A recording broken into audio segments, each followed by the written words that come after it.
আসসালামু আলাইকুম। প্রিয় দর্শক, অন্য মঞ্চের আলাপচারিতায় আপনাদের সকলকে আমন্ত্রণ জানাচ্ছি। আজকে আপনারা এই মুহূর্তে ব্যানার এবং হেডলাইন দেখছেন যে আমি সেখানে বলেছি নেত্রীর নির্দেশ বিভেদ নৈক্য। এই ভিডিওটা আসলে এই মুহূর্তে করার তার কারণ হচ্ছে যে আমি এখন থেকে জাস্ট ১ ঘন্টা আগে নেত্রীর সাথে কথা হয়েছিল। বিভিন্ন বিষয়ে কথা হয়েছে। উনি বলেছে আমাদের আসলে আমার নিজের ব্যক্তিগত কোনো কথা ছিল না। টুকটাক ২-১ টা প্রশ্ন ছিল করেছিলাম। এরপর উনি যেটা বলল সেটা হচ্ছে যে উনি চাচ্ছে যে এখন নেতাকর্মীদের মধ্যে ঐক্যের দরকার। কোনো বিভেদ, কোনো গ্রুপিং, ওকে পছন্দ না, একে রাখা যাবে না, ওকে ধরা যাবে না, এই সময়টা এখন নেই। তো উনি আমাকে যেটা সরাসরি বলল যে আমরা যারা আছি, যারা কথা বলি বা যারা লোকজনের সাথে কথা বলি, ভিডিও কন্টেন্ট বানাই বা টক শোতে কথা বলে, এদের সকলের প্রতি ওনার একটাই নির্দেশনা, সেটা হচ্ছে যে এই মুহূর্তে ঐক্যের দরকার। বাংলাদেশ আওয়ামী লীগকে যদি টিকিয়ে রাখতে হয়, বাংলাদেশকে যদি বাঁচাতে হয়, তাহলে আমাদের ভেতরে টোটাল ঐক্যের প্রয়োজন। ঐক্য ছাড়া অন্য কোনো কিছুই চিন্তা করতে মানা করেছে। এবং উনি সরাসরি আরো যেটা বলেছে সেটা হচ্ছে যে যদি তোমরা আমাকে, সরাসরি আমাকে যেটা বলেছে আমি সেটা বলছি, তিনি আমাকে বলছেন যদি তোমরা আমাকে নেত্রী মনে করো বা আমার প্রতি যদি তোমাদের কোনো শ্রদ্ধা বোধ থেকে থাকে, তাহলে তোমাদের প্রতি আমার নির্দেশনা এটা যে কোনো দিকে এখন তাকানোর তোমাদের সময় নেই। কোথায় কে কোন কমিটি দিচ্ছে, কোথায় কে কোন কি করছে না করছে, এগুলো নিয়ে কোনো চিন্তার দরকার নাই। আমার সিদ্ধান্তই চূড়ান্ত। আমি সিদ্ধান্ত নিব, আমি সিদ্ধান্ত দিব কে থাকবে কে থাকবে না, কে বসবে না, কে কি করবে। সুতরাং এখন যা হচ্ছে বা যা হতে চলেছে সেগুলোর দিকে নজর না দিয়ে ঐক্যের চেষ্টা করো। সোজা কথা ওনার সোজা কথা ছিল আমার প্রতি এটা যে ঐক্যের চেষ্টা করো, যে ঐক্য দরকার। এবং সেই ঐক্যটা কিভাবে করতে হবে না করতে হবে সেটা না, আমি জানি। এবং তিনি এতটুকু বলছে, আমি জানি আমার তৃণমূলের কর্মী, আমার তৃণমূলের সন্তান যারা আছে তারা কিভাবে কাজ করছে, কে কিভাবে কাজ করছে, কে কোথায় যাচ্ছে, কে কিভাবে সারভাইভ করছে, সবই আমি জানি। আমি এতটুকুই জানি আমার কোন কোন নেতা কর্মীদের বাড়িঘর ভাঙচুর হয়েছে, মামলা আছে, মোকদ্দমা আছে, যা হয়েছে সবই আমি জানি। আমার কাছে পুরোপুরি রিপোর্টগুলোই আছে। সুতরাং এখন যাই করবে করুক, এখন ওরা যেভাবে যেখানে যেভাবে যত গ্রুপিং আছে, গ্রুপিং করার চেষ্টা করতেছে, এগুলো আমি জানি। কে কোথায় কোন গ্রুপিং করছে সেটাও আমি জানি। কোন নেতা কোন গ্রুপকে কি বলছে সেটারও ম্যাক্সিমাম আমি জানি। এগুলো লিপিবদ্ধ করা আছে আমার কাছে, এবং সেগুলো থেকেই আমি বলছি যে যে যেভাবে চলছে একটু চুপ থেকে চলতে দাও। ওর বিরুদ্ধে অমুক চোর, অমুক ডাকাত, অমুক এই করেছে, অমুক খবর নেয় না, এই সবগুলো না বলে এই মুহূর্তে সরাসরি ঐক্যের দরকার। কারণ এই ঐক্যটা যখন ঠিক হবে আমাদের মাঝে, তখনই বাংলাদেশ আওয়ামী লীগ আবার সগৌরবে ফিরে আসবে। আবার আমরা দেশের উন্নয়ন করতে পারবো। দেশবাসীকে সাথে নিয়ে আমরা বৃহত্তর আন্দোলন গড়ে তুলতে পারবো এবং আমরা সামনে এগিয়ে নিয়ে যেতে পারবো দেশকে। আর যদি আমাদের মধ্যে যদি বিভেদ থাকে তাহলে সেটা সম্ভব না। সুন্দর একটা কথা বলেছেন উনি, সেটা হচ্ছে উনি বলছে ব্রিটিশদের ডিভাইড অ্যান্ড রুল ছিল, যে আমাদেরকে ডিভাইড করা হয় এবং ডিভাইড করার পরে আমরা রুল করতে পারি। সেটা উনি পরিষ্কার বলেছেন। সেই হিসাবটাই আওয়ামী লীগের ভেতরে চলছে। উনি এটাও আমাকে পরিষ্কার একটা কথা বলেছেন যে দেখো, আমি জানি যে 5ই আগস্টের পরে কোন কোন নেতা বা কোন কোন নেতা হওয়ার লোকজন নিজেদের ব্যবসা বাণিজ্য সবকিছুই আজ পর্যন্ত পরিপূর্ণভাবে চালিয়েছেন। কোন কোন নেতারা বারবার বিদেশ সফর করেছেন, এসেছেন, গিয়েছেন, খেয়েছেন বাংলাদেশে বসে, এগুলো আমি সব জানি। তাদের কাদের কাদের কোনো সমস্যা হয়নি, কারা কারা এনসিপি বিএনপির সাথে সমঝোতা করে বা তাদের সাথে লাইন করে ব্যবসা বাণিজ্য সবকিছু টিকিয়ে রেখেছেন এবং বিভিন্ন মিছিল মিটিংয়ের খবরগুলো তাদের হাতে তুলে দিয়েছেন, এটাও আমরা জানি। এবং উনি এও বলেছেন এখন না শুধু, এখন না, উনি বলেছেন এখন না শুধু, অতীত কারা কারা আমার দলের কোন কোন নেতা কার কার সাথে আপনার সহযোগিতা করেছেন, কোন কোন নেতা কোন কোন দলের লোকদের সাথে গোপন মিটিং করেছেন সবই জানি, এবং এই মুহূর্তে কোন কোন নেতারা এগুলো করছেন সেগুলো আমি সবই জানি, আমার কাছে সমস্ত রিপোর্টই আছে, সব কিছুই আছে। সুতরাং এগুলো নিয়ে অন্তত তোমাদের কোনো টেনশনের বিষয় না, তোমরা তোমাদের কাজ চালিয়ে যাও, আমার তৃণমূল কর্মীদের কাছেও পৌঁছে দাও যে যে যার যার মতো কাজ চালিয়ে যেতে। এই কাজ চালানোর মধ্যে মানে এই ঐক্য আমাদের মধ্যে এখন ঐক্য ধরে রাখতে হবে, কোনো বিভেদের দরকার নেই। কে কি করছে না করছে সবই ওনার নখদর্পণ। সুতরাং ওনার এই নির্দেশ যে বিভেদ নয়, ঐক্য চাই, আর এই আমাদের এই ঐক্যই আওয়ামী লীগকে ফিরিয়ে আনতে পারে। এবং উনি আমাকে বলেছেন বেশি দেরি হবে না, সবাই একটু ধৈর্য ধরেন, ধৈর্য ধরে থাকলেই আপনার সব কাজ সমাধান হবে। এবং জাস্ট বলেছেন চোখ কান খোলা রাখেন, চোখ কান খোলা রাখেন। আমাদের মধ্যে এখন দেখেন অনেকে, আমি এটা জিজ্ঞেস করেছিলাম নেত্রীকে, যে নেত্রী আমাদের মধ্যে অনেকেই এখন ফেসবুকে বিভিন্ন লিখছেন, ধরেন 10 জনের নাম দিচ্ছেন, অমুক অমুক অমুক অমুক অমুক 10 জনের নাম দিচ্ছেন যে কারা কারা কাকে আপনি সেক্রেটারি দেখতে চান, কাকে আপনি সভাপতি দেখতে চান, এইসব। তখন উনি বলছে যে এগুলো সবগুলোই সেই কুচুকরি মহল যারা আওয়ামী লীগকে বিপদে ফেলেছে, এরাই সেই কুচুকরি মহল যাদের থাইল্যান্ডে কটেজ আছে, যাদের ইউরোপ আমেরিকাতে বাড়ি গাড়ি আছে, কোটি কোটি টাকা দুর্নীতি করেছে, চাঁদাবাজি করেছে, কমিটি বাণিজ্য করেছে, এগুলো সেই সমস্ত লোক, তাদের কাছ থেকে সাবধানে থাকুন। এবং উনি সরাসরি বলেছে আমাকে, কেন উনি আমাকে বললো যে এরকম আমাদের মতো যাদের সাথে ওনার কথা হয় তাদের সকলকেই বলেছে যে চোখ কান খোলা রাখেন, লিস্ট করে রাখেন আপনারা, কিন্তু ঐক্যের দরকার। এই মুহূর্তে কোথাও যায় ফাইটিং এ যাওয়ার দরকার নেই। ফাইটিং মানে হচ্ছে আমরা ফেসবুকে অমুকের বিরুদ্ধে তমুক, তমুকের বিরুদ্ধে তমুক, এইভাবে না লেগে বলছে যে যেটা সেটা আস্তে আপনি এড়িয়ে যান এবং লিস্ট করে রাখেন।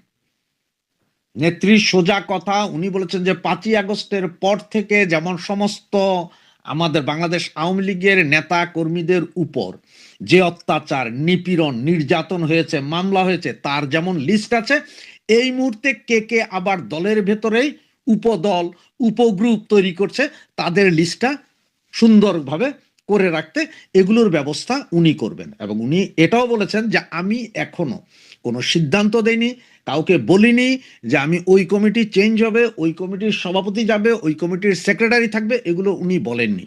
দ্যাটথিন ভাষায় বলেছেন যে উনি বলেননি। উনি সোজা বলেছেন যে যদি আমার প্রতি বিশ্বাস, তোমাদের বিশ্বাস থাকে, শ্রদ্ধা থাকে, ভক্তি থাকে, তাহলে এটা মনে রাখো যে সব খবরই আমার কাছে আছে, সব কিছুই আমার কাছে আছে, আমি সিদ্ধান্ত নিব কে থাকবে কে থাকবে না, কার কি হবে সেটা আমি সিদ্ধান্ত নিব, আমার সিদ্ধান্তই চূড়ান্ত হবে। এবং উনি বলেছেন যে আওয়ামী লীগ কোনো এমন কোনো দল না যে বেনিয়াদের হাতে দলকে তুলে দিব। উনি এটাও বলেছেন দলকে তুলে দিবে এরকম না, আওয়ামী লীগ যা সিদ্ধান্ত নিবে সিদ্ধান্তের মতো নিবে। যদি আমার উপর, যদি উনি বারবার বলছে আমার উপর যদি বিশ্বাস থাকে তাহলে তোমরা তোমাদের কাজ চালাইয়া যাও, ঐক্য করো, বিভেদ নয়, লিস্ট রাখো কে কি করছে, সেটাই পরবর্তী সবকিছুর সূচক নির্ধারণ করবে। এই কথাটাই ওনার ছিল, এই কথাটাই আমি আপনাদের সামনে তুলে ধরেছি। জয় বাংলা, জয় বঙ্গবন্ধু। জামায়াতে ইসলামীর আমিরের তো চাইবার আছে অনেক কিছু, মানে জাতীয় সরকার থেকে শুরু করে ওই যে মন্ত্রিত্ব পদ চেয়ে পররাষ্ট্রমন্ত্রী খলিলুর রহমানকে চিঠি লেখা থেকে শুরু করে জুলাই সনদ, সংবিধান সংস্কার পরিষদ ও গণভোট অধ্যাদেশ কিছুই যদি তারেক রহমান প্রধানমন্ত্রী হিসেবে মেনে না নেন, সংসদ নেতা মেনে না নেন, তাহলে আসলে জামায়াতে ইসলামী জাতীয় নাগরিক পার্টির মুখটা থাকে কোথায়? জাতীয় নাগরিক পার্টি জামায়াতে ইসলামীর মুখ রক্ষার জন্য হলেও তো কিছু না কিছু দাবি তারেক রহমানের মেনে নেওয়া উচিত। জামায়াতে ইসলামীর আমির সংসদে বিরোধী দলীয় নেতা ডাক্তার শফিকুর রহমান বড় বেকায়দায় পড়ে গেছেন। একদিকে নির্বাচনের আগেই তিনি তার জোট সঙ্গী জাতীয় নাগরিক পার্টির তরুণ নেতৃবৃন্দ এবং জামায়াতে ইসলামীর নেতৃবৃন্দকে এই বার্তা দিয়েছিলেন যে একদিকে যেমন জামায়াতে ইসলামীর সংসদে নির্বাচনে বিজয় নিশ্চিত, অন্যদিকে যদি বা তারা সংখ্যাগরিষ্ঠতা না পায়, তারাই বিজয়ী না হয়, বিএনপি বিজয়ী হয়, তাহলেও এমন আলাপ জামায়াতের আমিরের সঙ্গে বিএনপি প্রধান তারেক রহমানের হয়ে গেছে জানুয়ারি মাসের শুরুতেই তারেক রহমানের মায়ের মৃত্যুর পরপরই, যে তারেক রহমান আলাপ করে একটা জাতীয় সরকার গঠন করবেন জামায়াতে ইসলামীর সঙ্গে, নির্বাচনের ফলাফল যাই হোক না কেন। মনে করে দেখুন, জামায়াতের আমির ডাক্তার শফিকুর রহমান তো বিএনপি প্রধান তারেক রহমানের সঙ্গে খালেদা জিয়ার মৃত্যুর পর গুলশান কার্যালয়ে দেখা করে বেরিয়ে এসে সংবাদ মাধ্যমকে তাই বলেছিলেন যে তারা আলাপ করেছেন এই বিষয়ে যে সংসদ নির্বাচনের পর ফলাফল যাই হোক, আলাপ আলোচনার ভিত্তিতে একটা জাতীয় সরকার গঠিত হবে। মানে সরকার গঠনের আগে নাকি আবারও দুই নেতা আলোচনায় বসবেন, সেই আলাপটা নাকি হয়ে গিয়েছিল দুই নেতার মধ্যে। এরপর তারেক রহমান অবশ্য আন্তর্জাতিক সংবাদ মাধ্যমে সাক্ষাৎকার দিয়ে পরিষ্কার করেছিলেন যে এমন কোনো ইচ্ছা তার দিক থেকে নেই, কিন্তু জামায়াতের আমির আসলে এই প্রতিশ্রুতি দিয়ে আসছিলেন। মনে করে দেখুন, জামায়াতের আমির ডাক্তার শফিকুর রহমান যতগুলো নির্বাচনী জনসংযোগে গেছেন, সেখানে গিয়ে একেবারে বিভিন্ন জায়গায় সৈয়দ মোহাম্মদ তাহেরের আসন থেকে শুরু করে মিয়া গোলাম পারোয়ারের আসন থেকে শুরু করে নাহিদ ইসলাম সহ জাতীয় নাগরিক পার্টির বিভিন্ন নেতৃবৃন্দকেও যে তিনি মন্ত্রী বানাবেন, সেই প্রতিশ্রুতি ওই এলাকাগুলোয় দিয়ে এসেছিলেন। কিন্তু নির্বাচনের পরে জাতীয় নাগরিক পার্টি এবং জামায়াতে ইসলামী অনুধাবন করছেন যে নিরঙ্কুশ সংখ্যাগরিষ্ঠতা পাওয়া বিএনপি জামায়াতে ইসলামী জাতীয় নাগরিক পার্টির কোনো আবদার মেনে নিতেই রাজি নয়। জামায়াতে ইসলামী জাতীয় নাগরিক পার্টির মূল দাবি জুলাই সনদ, জুলাই সনদ, জুলাই সনদ বাস্তবায়ন, কিংবা এই সংসদকে সংবিধান সংস্কার পরিষদে পরিণত করা এবং তার মাধ্যমে ৭২-এর সংবিধান ছুঁড়ে ফেলে দিয়ে ২০২৪-এর ৫ই আগস্টের পর থেকে যে নতুন রাষ্ট্র ব্যবস্থার কথা তারা বলছে সেটা প্রণয়ন করা। এর কোনো কিছুতে বিএনপি একমত নয়। বিএনপি এসবে কর্ণপাত করতে চাইছে না। সংসদে শপথ নেওয়ার দিনেই পরিষ্কার করেছে সংবিধান সংস্কার পরিষদ হতে পারে না। আর এখন বিএনপি স্পষ্ট জানিয়ে দিয়েছে, এমনকি গণভোট অধ্যাদেশটিকে তারা সংসদে আনবে না, এ প্রস্তাব আনবে না, সংসদে সেটা পাশ হবে না। কারণ বিএনপি বলছে গণভোট হয়ে গেছে, গণভোট অধ্যাদেশের কার্যকারিতা এরই মধ্যে শেষ হয়ে গেছে। ইউনূস সরকারের আমলে ১৩৩টি অধ্যাদেশের বেশিরভাগ সরাসরি স্বয়ংক্রিয়ভাবে পাশ হয়ে যাওয়ার কোনো সুযোগ নেই। বিএনপি বলছে এই অধ্যাদেশগুলো যাচাই বাছাই করে তবে তারা আনবে এবং সংসদে সরকারি দল বিরোধী দলের মধ্যে বিতর্কের প্রেক্ষিতে যদি একটা ঐকমত্যে পৌঁছানো যায় তাহলে এসব অধ্যাদেশ আসবে, না হলে ওইসব অধ্যাদেশ কখনোই সংসদে পাশ হবে না। জুলাই সনদ এভাবেই এক রকমের একেবারে ভেস্তে যাচ্ছে জাতীয় নাগরিক পার্টি আর জামায়াতে ইসলামীর জন্য। জামায়াতে ইসলামীর আমির পড়েছেন মহা বিপদে। যেই সংসদে যেই জামায়াতে ইসলামীর নেতৃবৃন্দকে তিনি নিয়ে আসতে পেরেছেন, তারা একরকম মানিয়ে গুছিয়ে চলতে চাইছে, তারা মানিয়ে নিতে চাইছে।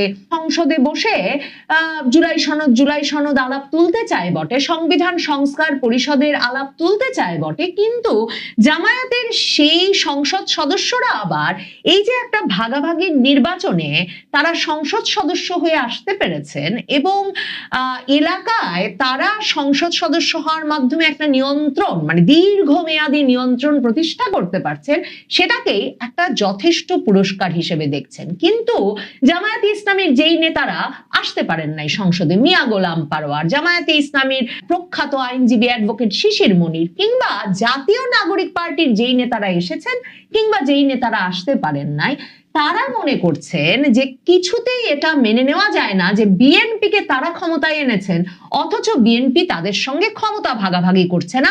শুধুমাত্র সংসদ সদস্য হওয়াটা যথেষ্ট হতে পারে না।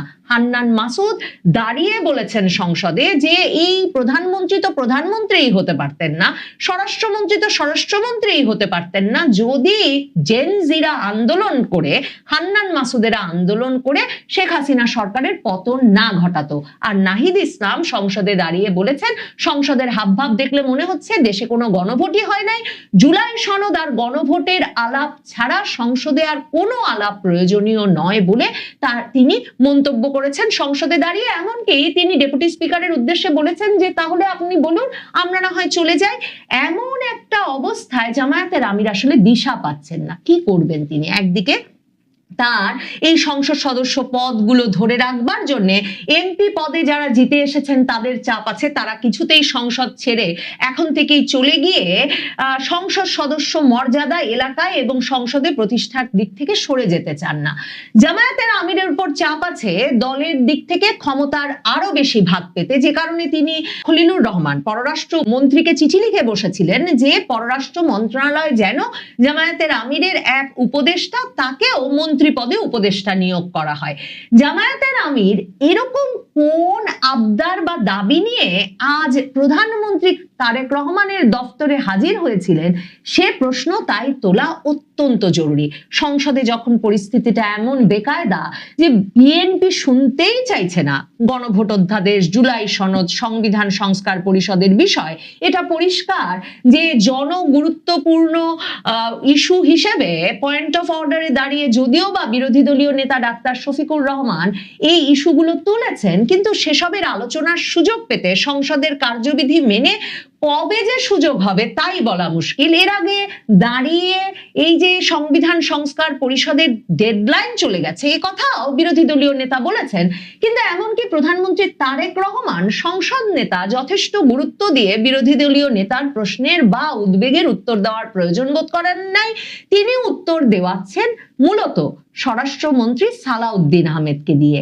এই অবস্থায় জামায়াতের আমির ডাক্তার শফিকুর রহমান সংসদের স্পিকার মেজর হাফিজের স্ত্রী দিলারা হাফিজের জানাজায় প্রধানমন্ত্রীর সঙ্গেই অংশ নিয়ে ফেরার পথে প্রধানমন্ত্রীকে আগ্রহ প্রকাশ করেন যাতে তিনি প্রধানমন্ত্রীর সঙ্গে একটা বৈঠক করতে পারেন।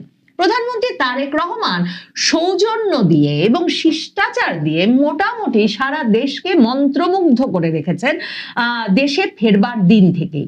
এমনকি সংসদ নির্বাচনের পর, মানে সংসদ নির্বাচনের রাতের দিকে যখন বোঝা গেল বিএনপি নিরঙ্কুশ সংখ্যাগরিষ্ঠতা পাবে, তখন থেকেই কারচুপির অভিযোগে এবং নির্বাচন ইঞ্জিনিয়ারিং, ইলেকশন ইঞ্জিনিয়ারিং এর অভিযোগে সোচ্চার জাতীয় নাগরিক পার্টির নেতা নাহিদ ইসলাম, জামায়াতে ইসলামীর নেতা ডাক্তার শফিকুর রহমানের বাসায় পর্যন্ত তিনি নির্বাচনের পরে ফুল নিয়ে হাজির হয়ে সৌজন্য সাক্ষাৎ করতে গিয়ে এমন চমকে দিয়েছিলেন তাদেরকে যে তখনই এটা পরিষ্কার হয়েছিল যে জামায়াতের আমির বা জাতীয় নাগরিক পার্টির নেতা কারো পক্ষেই আসলে মুখের ওপর তাদের অভিযোগগুলো তারেক রহমানের সামনে তার সৌজন্য আর শিষ্টাচারের সামনে প্রকাশ করা সম্ভব হবে না। প্রধানমন্ত্রী তারেক রহমান কথা কম বলছেন, সৌজন্য আর শিষ্টাচার দেখাচ্ছেন বেশি, কাজেই তিনি সাথে সাথে বিরোধী দলীয় নেতা ডাক্তার শফিকুর রহমানকে বলেন যে তিনি যেন সংসদের কার্যালয়ে, প্রধানমন্ত্রীর কার্যালয়ে আসেন, সংসদের নেতার কার্যালয়ে আসেন এবং তখনই আলাপ সেরে নেন। এই বৈঠকটি যে হয়েছে, এটি যে একটি বৈঠক এবং বিরোধী দলীয় নেতার আগ্রহী হয়েছে, বিএনপির মিডিয়া সেল কিছু মাত্র সময় ক্ষেপণ না করে সে বৈঠকের বিষয়ে তাদের ভাষ্য ফেসবুক স্ট্যাটাসের মাধ্যমে প্রকাশ করে দেন এবং সেখানে তারা সুস্পষ্টভাবে লেখেন বিরোধী দলীয় নেতার আগ্রহে প্রধানমন্ত্রীর সঙ্গে 20 মিনিটের আলাপ, একে স্বাভাবিক সৌজন্য বলছে বিএনপি। এবং সেখানে মিডিয়া সেল বলে যে বাংলাদেশ সরকারের প্রধানমন্ত্রী তারেক রহমানের সঙ্গে আজ সোমবার দুপুরে তার সংসদ সচিবালয় কার্যালয়ে সাক্ষাৎ করেছেন জাতীয় সংসদের বিরোধী দলীয় নেতা শফিকুর রহমান এবং প্রধানমন্ত্রী বিরোধী দলীয় নেতাকে তার কার্যালয়ে এ সময় স্বাগত জানান এবং আলাপ শেষে প্রধানমন্ত্রী বিরোধী দলীয় নেতাকে তার সংসদ সচিবালয়ের কার্যালয়ের দিকে খানিকটা পথ এগিয়ে দেন। প্রধানমন্ত্রীর এই সৌজন্যতা ও শিষ্টাচার দেখে উপস্থিত সবাই প্রশংসা করেন এবং তারপর কি আলাপ হয়েছে এ প্রসঙ্গে সংবাদ মাধ্যমের প্রশ্নের জবাবে প্রধানমন্ত্রীর অতিরিক্ত প্রেস সচিব আতিকুর রহমান রূপন বলেছেন, সংক্ষিপ্ত আলাপচারিতা শেষে বিরোধী দলীয় নেতা শফিকুর রহমান প্রধানমন্ত্রীর সংসদ সচিবালয় কার্যালয় ত্যাগ করেন। এই মিটিং এর সময়, এই বৈঠকের সময় কিন্তু মির্জা ফখরুল ইসলাম আলমগীরকেও মিডিয়া সেলের প্রকাশিত ছবিতে দেখা গেছে এবং আতিকুর রহমান রুমন মানে প্রধানমন্ত্রীর অতিরিক্ত প্রেস সচিব কি আলাপ হয়েছে এই কথা প্রকাশ করার চেয়ে সংবাদ মাধ্যমের সামনে জাতীয় সংসদ নির্বাচনের আগে ও পরে বিভিন্ন অনুষ্ঠানে প্রধানমন্ত্রীর সৌজন্যতা দেখে সাধারণ মানুষ কতটা মুগ্ধ হয়েছেন এ বিষয়েই আবারও উল্লেখ করেন এবং তিনি বলেন যে এটা একটা স্বাভাবিক সৌজন্য। এই আলাপে উল্লেখযোগ্য কোনো আলোচ্য বিষয় মিডিয়া সেল কিংবা প্রধানমন্ত্রীর প্রেস টিমের পক্ষ থেকে জানানো হয় না। কিন্তু জামায়াতে ইসলামীর আমিরের তো চাইবার আছে অনেক কিছু, মানে জাতীয় সরকার থেকে শুরু করে ওই যে মন্ত্রিত্ব পদ চেয়ে পররাষ্ট্রমন্ত্রী খলিলুর রহমানকে চিঠি লেখা থেকে শুরু করে জুলাই সনদ, সংবিধান সংস্কার পরিষদ ও গণভোট অধ্যাদেশ কিছুই যদি তারেক রহমান প্রধানমন্ত্রী হিসেবে মেনে না নেন, সংসদ নেতা মেনে না নেন, তাহলে আসলে জামায়াতে ইসলামী জাতীয় নাগরিক পার্টির মুখটা থাকে কোথায়? জাতীয় নাগরিক পার্টি জামায়াতে ইসলামীর মুখ রক্ষার জন্য হলেও তো কিছু না কিছু দাবি তারেক রহমানের মেনে নেওয়া উচিত। এমনকি প্রধানমন্ত্রী তারেক রহমান অতিরিক্ত ঘনিষ্ঠতা দেখাচ্ছেন রাষ্ট্রপতি শাহাবুদ্দিন চুপ্পুর সঙ্গে, যেই রাষ্ট্রপতি শাহাবুদ্দিন চুপ্পুকে এক্ষুনি পদচ্যুত করা উচিত এই দাবি নিয়েই জাতীয় নাগরিক পার্টি জামায়াতে ইসলামী সংসদের প্রথম অধিবেশনের প্রথম দিনে যোগ দেয় এবং ব্যাপক হইহট্টগোল করে। অথচ তারেক রহমান এর পরেও বঙ্গভবনে প্রধানমন্ত্রীর সঙ্গে গিয়ে কন্যা সহ সাক্ষাৎ করে এসেছেন, ঈদের নামাজ একসাথে পড়েছেন, কোলাকুলি করেছেন। কোথাও বিরোধী দলীয় নেতা জামায়াতের আমির ডাক্তার শফিকুর রহমানকে পাশে রাখেন নাই, কিংবা জাতীয় নাগরিক পার্টির তরুণ নেতাদেরকে পাশে রাখেন নাই কোনো শিরোনামে বা কোনো ছবিতে একসঙ্গে এক কাতারে থাকবার সুযোগ দেন নাই। জামায়াতে ইসলামীর আমিরের এই সব বিষয় নিয়েই তো বলবার আছে প্রধানমন্ত্রী তারেক রহমানকে, কারণ দলের ভেতর, দলের বাইরে শরিকদের কাছ থেকে তার চাপ আছে যে এই প্রধানমন্ত্রী তো আমরা বানিয়েছি, কেন আদায় করে নিতে পারছেন না, তাহলে নির্বাচনটা হতে দিলেন কেন? এই যে নির্বাচনটা হতে দিলেন কেন, আর যদি বা হতে দিলেন এখন রাজপথে নেমে আসছি না কেন, এই চাপটা জামায়াতে ইসলামীর উপর আছে। কিন্তু জামায়াতে ইসলামীর আমিরের অন্য চাপও আছে। জামায়াতে ইসলামীর আমিরের স্ত্রী আমেনা বেগম, জামায়াতে ইসলামীর নায়েবে আমির সৈয়দ মোহাম্মদ তাহিরের স্ত্রী হাবিবা রহমান, কেন্দ্রীয় প্রচার সম্পাদক মতিউর রহমান আকন্দের স্ত্রী সহ জামায়াতের শীর্ষ নেতাদের স্ত্রীদের নাম এখন আছে আগ্রহী নারী সংসদ সদস্য হবার তালিকায়।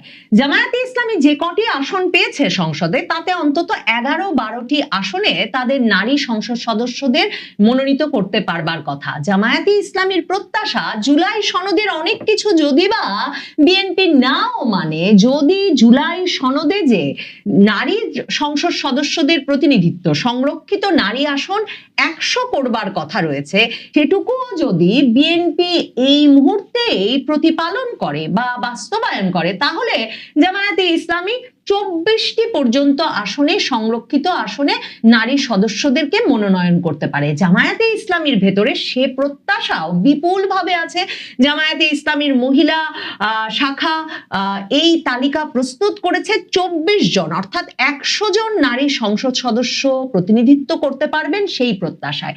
জামায়াতে ইসলামীর মধ্যে এখনো প্রত্যাশা আছে জুলাই সনদ পূর্ণাঙ্গ বাস্তবায়ন না করলেও যদি উচ্চকক্ষ গঠনেও বিএনপি রাজি হয়, তাহলেও জামায়াতে ইসলামী তাদের যে ঘনিষ্ঠ ব্যক্তিবর্গ, রাজনৈতিক ব্যক্তিবর্গ, সামাজিক সাংস্কৃতিক ব্যক্তিবর্গ, মানে তাদের যে সুবিধাভোগী গোষ্ঠী, সেই গোষ্ঠীর প্রতিনিধিত্ব সংসদের উচ্চকক্ষ নিম্নকক্ষ মিলিয়ে বাড়িয়ে তুলতে পারে। জামায়াতে ইসলামী এভাবে বিভিন্নভাবে ক্ষমতার কেন্দ্রে তাদের বিস্তার, তাদের নিয়ন্ত্রণ বিস্তার করতে চাইছে। এখন জামায়াতে ইসলামীর আসলে চাইবার আছে অনেক কিছুই। কি চেয়েছেন জামায়াতের আমির ডাক্তার শফিকুর রহমান সুনির্দিষ্টভাবে বলা মুশকিল, তবে একদিকে তিনি যেমন এখনই রাজপথে নামতে পারছেন না, কারণ স্ত্রীরা বসে আছেন সংসদে, আসবেন, প্রতিনিধিত্ব করবেন নারী সংসদ সদস্য হিসেবে। অন্যদিকে এটাও সত্যি যে তারেক রহমান নিরঙ্কুশ সংখ্যাগরিষ্ঠতা পাওয়া ঝানু রাজনীতিবিদদের দল, অভিজ্ঞ রাজনীতির দল হিসেবে এই মুহূর্তে জামায়াতে ইসলামী বা জাতীয় নাগরিক পার্টিকে কোনো ছাড় দিতে প্রস্তুত নন। কাজেই বিরোধী দলীয় নেতা আর প্রধানমন্ত্রীর 20 মিনিটের বৈঠকে প্রধানমন্ত্রীর কাছ থেকে সৌজন্য আর শিষ্টাচার ছাড়া অন্য কিছু পাওয়ার সম্ভাবনা